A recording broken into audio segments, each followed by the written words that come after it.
Teman-teman, kali ini saya akan membahas sebuah kisah tentang pesawat Korean Airlines.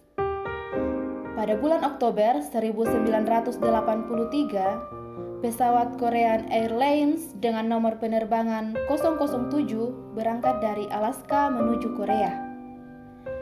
Rupanya ada kesalahan kecil pada komputer navigasi yang tidak diketahui oleh para awak.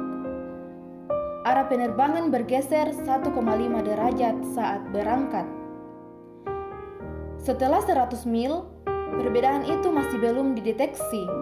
Namun pesawat itu terus melenceng dari jalur yang seharusnya hingga akhirnya melintasi wilayah udara Uni Soviet.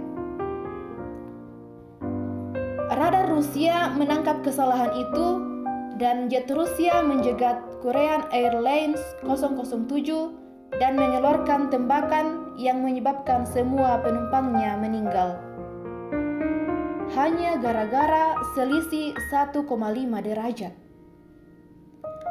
Saudara-saudara, berapa sering kita membiarkan perbedaan 1,5 derajat dalam kehidupan kita? Kita berkompromi dan membiarkan standar moral kita bergeser sedikit lebih rendah dari apa yang kita ketahui sebagai kebenaran.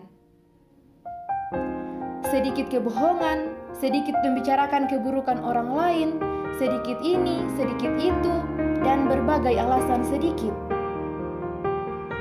Kita berpikir sedikit ini tidak akan berpengaruh.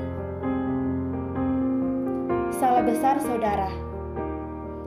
Tanpa disadari, kita menurunkan standar dan terseret dalam dosa yang lebih besar.